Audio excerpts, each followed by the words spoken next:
Class 8 हम लोग अपने चैप्टर 3 को आगे कंटिन्यू करते हुए चलेंगे। सो लास्ट चैप्टर में लास्ट क्लास में हम लोगों ने एक्सेल को स्टार्ट कर लिया था। एक्सेल के ये भी सीखे थे कि कब हमारा कर्सर किस एप्लीकेशन पे, कहाँ पे, टेबल के किस कॉर्नर पे कैसे क्या साइज चेंज करता है। तो ये वाला टेबल हम पूरा लास्ट क्लास में डिटेल में पढ़ चुके हैं।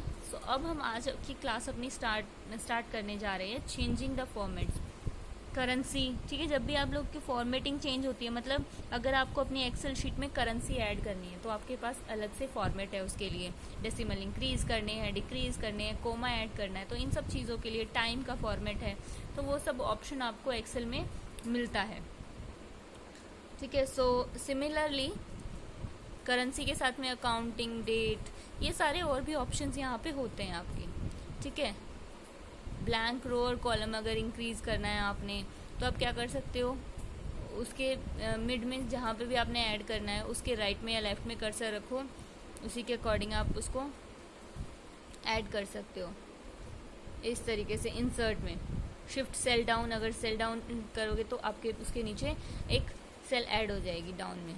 लेफ्ट साइड करोगे तो एंटायर रो हो जाएगी, एंटायर कॉलम हो जाएगा। So according to your need you can add row and column in your excel sheet, okay। so यहाँ पे देखो आपको ऐड करके दिखाया है। डी और एफ के मिड में ई को ऐड किया है। डिलीट करने के लिए सेम आपको सिलेक्ट करना है, राइट क्लिक करोगे तो डिलीट का ऑप्शन आ जाएगा। रो कॉलम जो भी आप डिलीट करना चाहते हो इजीली डिलीट कर सकते हो। अब यहाँ पे देखो टेक्स्ट स्टाइल को अगर आप चेंज करना चाहते हो तो कैसे करोगे। यहाँ पे देखो फॉन्ट आपका क्या है, एरियल रखा है। Font size, bold, italic, underline, ये भी आप कर सकते हो। जस्ट आपको सिलेक्ट करना है और होम टैब में आपका क्या होता है, ऑप्शन गिवन होता है, तो आप वहाँ से चेंजेस कर सकते हो। बोल्ड और स्टाइल चेंज करने के लिए यहाँ पे आपको फॉर्मेट सेल मिलता है, वहाँ पे अपना फॉन्ट का स्टाइल चेंज कर सकते हो, उसका साइज चेंज कर सकते हो आसानी से। और यहाँ पे आपको एक कॉलम नज़र आ रहा है जहाँ पे कैपिटल ए स्मॉल ए लिखा है, वहाँ पे आपको शो भी कर देगा कि ये वाला फ़ॉन्ट आप कौन सा फ़ॉन्ट ले रहे हो, एनिटिक ले रहे हो, एरियल ले रहे हो, जो भी रेगुलर ले रहे हो, उसमें भी इटैलिक ले रहे हो। तो उसके अकॉर्डिंग आपको यहाँ पे आपको साइड बाय साइड शो भी करता है कि ये वाला राइटिंग स्टाइल आपका इस तरीके से लिखा जाएगा। सेम ऐसे इटैलिक के लिए भी आप कर सकते हो। शॉर्टकट कीज़, बोल्ड के लिए Ctrl+B, इटैलिक के लिए Ctrl+I और अंडरलाइन के लिए Ctrl+U। ये आप याद रखेंगे, आपके काम आने वाले हैं। कॉपी, जब भी आप वर्ड एक्सेल सॉफ्टवेयर में जाते हैं, इस तरह के सॉफ्टवेयर में जाते हैं, फॉर्मेट क्लिपबोर्ड में आपको कट कॉपी पेस्ट का ऑप्शन मिलता है, जिसको हम शुरू से पढ़ते आ रहे हैं। 5th 6th में भी हमने पढ़ा था कि कट का मतलब होता है एक चाहे फोटो है चाहे टेक्स्ट है, उसको एक जगह से हटा के दूसरी जगह पे पेस्ट कर देना। कॉपी का मतलब है 2 कॉपीज तैयार कर देना, और पेस्ट का मतलब है कट करके या पेस्ट कॉपी करके कोई भी चीज़ को वहाँ से हटा देना, ओके। सो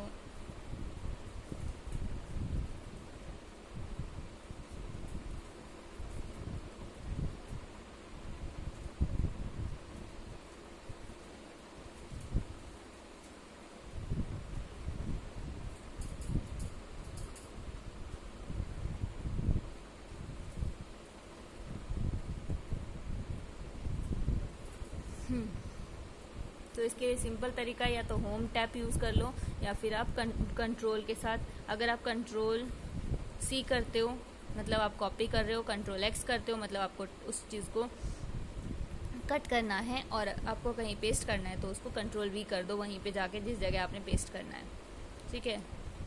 सेम ऐसे कट के लिए देखो Ctrl+X जैसे मैंने बताया। उसके बाद आती है आपकी रीअलाइनिंग टाइटल को अलाइनमेंट सेंटर में रखना है, लेफ्ट में रखना है, राइट में रखना है, मर्ज इन सेंटर करना है। तो ये सब अलाइनमेंट्स होती हैं। ये कैसे काम करती है ये देखेंगे हम बाय डिफ़ॉल्ट अगर हम देखें तो एक्सेल की जो आपकी सेल में जो टाइपिंग स्टार्ट होती है, बाय डिफ़ॉल्ट आपके टेक्स्ट लेफ्ट साइड से शुरू होते हैं, ठीक है, और नंबर राइट से स्टार्ट होते हैं। तो ये आपकी बाय डिफ़ॉल्ट सेटिंग होती है। उसके बाद आप फॉन्ट के अलाइनमेंट सब ग्रुप में जाके आसानी से अपने अलाइनमेंट चेंज कर सकते हो, लेफ्ट राइट, ठीक है।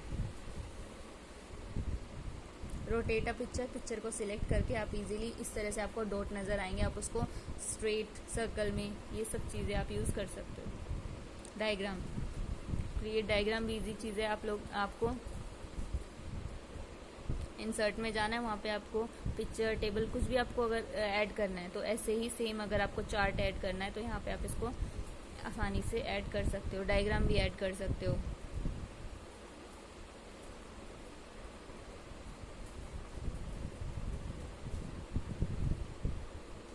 कलर कोड अगर वर्कशीट टाइप अप करना चाहो तो वो भी आप यहाँ से कर सकते हो।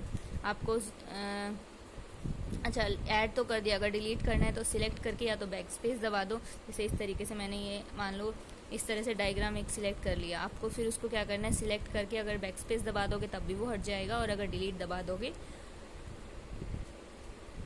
तब भी हट जाएगा।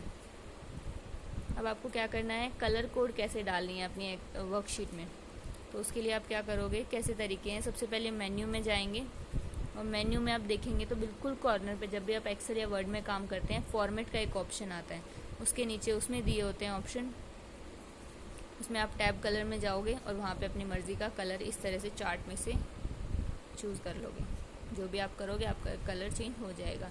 फॉर्मेटिंग पेंटर, ये बहुत इंटरेस्टिंग चीज़ होती है। फॉर्मेटिंग पेंटर में होता क्या है, जब भी आपको किसी भी टेक्स्ट की फ़ोटोज़ डालते हो, ठीक है, उसमें क्या होता है, टेक्स्ट की या फिर आप टेक्स्ट को आप जो कभी भी लिखते हो तो क्या होता है उसमें आप उसमें फॉर्मेटिंग कर सकते हो। जैसे मान लो आपने एक जो स्टार्टिंग कैसे की एक्सेल की शीट की आपने एरियल में लिखना शुरू किया और आगे जाके आपने उसे राइटिंग स्टाइल चेंज कर दिया उसका, तो उसके लिए क्या करना होगा, अब आप चाहते हो पूरा कंटेंट एक में रहे तो आप क्या करोगे, जो भी आपको रखना है पूरे उसका, या एरियल रखना है या फॉर्मेटिंग दूसरे राइटिंग फॉन्ट में करनी है, तो आप उसके लिए क्या करोगे, सिलेक्ट करोगे, फॉर्मेट पे जाओगे और जो जिसको आपने चेंज करना है, जिसका फॉर्मेटिंग स्टाइल चेंज करना है उस पर जाके सिर्फ क्लिक कर दोगे सिंपली, तो पूरी शीट का जो फॉर्मेटिंग स्टाइल है वो सेम हो जाएगा। मतलब आप लिखने का राइटिंग स्टाइल कॉपी कर रहे हैं, यहाँ पे किसी फॉन्ट का कलर वो सब चीज़ें कॉपी नहीं कर रहे हो, वहाँ पे आप उसका लिखने का तरीका कॉपी कर रहे हो। ठीक है, मल्टीपल सेल के लिए भी आप इसको यूज़ कर सकते हो, सेम ऐसे ही बॉर्डर भी ड्रॉ कर सकते हो। सिलेक्ट करके आप लोग यहाँ पे लिखा होगा बॉर्डर आइकन, उसमें आप सिलेक्ट करने के बाद ये डाउन एरो पे जाओगे तो ये देखो बॉटम टॉप इस तरीके से आपको ऑप्शन मिलेगा, यूजिंग बॉर्डर विंडो। इस तरीके से आप यहाँ पे बॉर्डर कर सकते हो, लाइन के कलर चेंज कर सकते हो, हेडर फुटर ऐड कर सकते हो, सेम इंसर्ट ऑप्शन में जाके पेज नंबर भी डाल सकते हो। ये सारे ऑप्शन वर्ड वाली चीज़ें जो हम लोग वर्ड में पढ़ते हैं सेम एक्सेल में आप यहाँ पे एडिटिंग कर सकते हो। और अगर हम अच्छा आप लोग हेडर और फुटर में पिक्चर भी ऐड कर सकते हो, इंसर्ट कर सकते हो। जब इनको प्रैक्टिकली करेंगे तो और आसानी से समझ में आएगा आपको।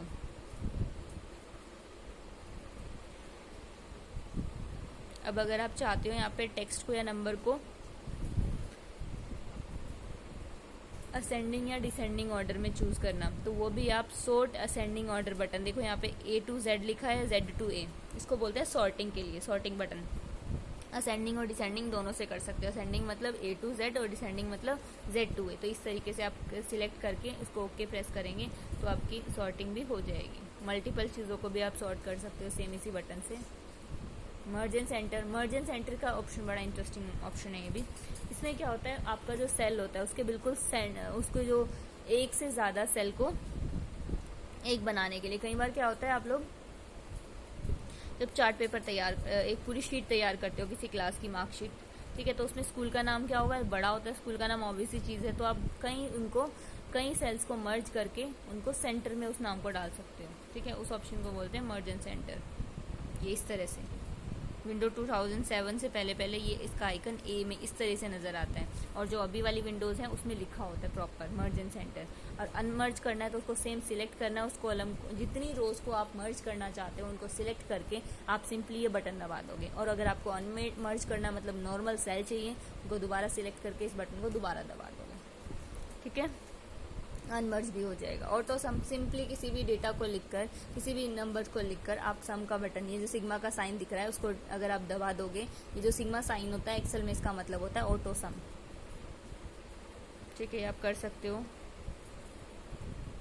काउंट, मैक्स, माइनस, एवरेज, ये सारे ऑप्शन आपको यहाँ पे मिल जाते हैं। एफएक्स फंक्शन क्या होता है, ठीक है, ये आपको फॉर्मूला बार देता है और यहाँ पे क्विक एक्सेल टूल बार में आप की तरह आप इसको यूज़ कर सकते हो।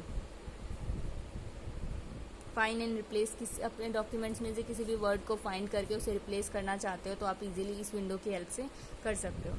किसी भी रो कॉलम सेल को हाइड करना चाहते हो तो आप उसमें जाके फॉर्मेट ऑप्शन में जाओगे, ठीक है, और उस रो विंडो को सिलेक्ट करोगे और उसको हाइड कर दोगे तो हाइड हो जाएगी। अनहाइड भी सेम यही फॉर्मेट ऑप्शन पे जाके होती है आपकी।